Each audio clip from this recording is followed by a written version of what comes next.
Woman meets a young man who looks like her husband at his funeral. Then something incredible happened. A woman mourning her late husband caught sight of a strange boy who looked just like him at the funeral. Her first thought was infidelity, but it was something totally different. Before the video starts, please subscribe to join our community.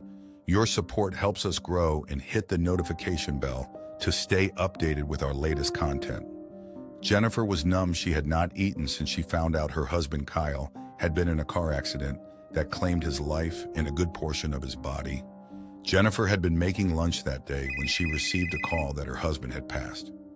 She could still remember how wrong it felt to be surrounded by smells of baking when her husband would never breathe again. She had rushed down to the police precinct in their neighborhood to speak to the responders who found his car and body. They did not let her get near the body at first, trying to spare her the gory sight of what was left of her husband's corpse. It wasn't much because the car had exploded after taking a long tumble off a hill. Kyle had always been a fast driver, but she had always been secure in his confidence behind the wheel. To think that his driving was what actually killed him was even more shocking to Jennifer.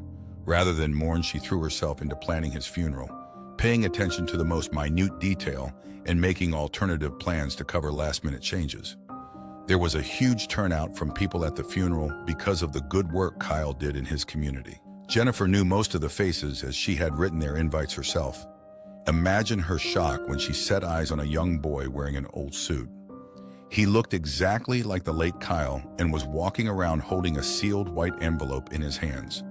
Jennifer knew she did not invite any minor to the event, so she followed him to learn more. He left the gathering of mourners inside Jennifer's house and picked his way to the gravesite where Kyle was buried. Jennifer kept a respectable distance. As she followed Kyle, she didn't want to scare him off before finding out what he was up to. All the while, her mind was racing. The boy looked just like her former husband. As far as Jennifer was concerned, it only meant one thing. Kyle had been unfaithful. The thought saddened her. The boy took the enveloped letter to the yet-to-be-buried coffin of Kyle, and there he waited.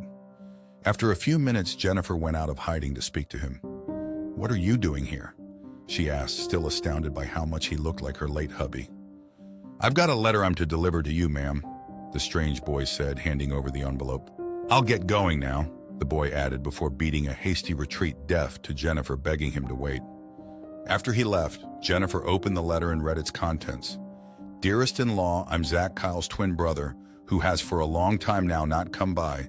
I apologize for my insensitivity, but my brother and I did not have the friendliest relationship while he was alive.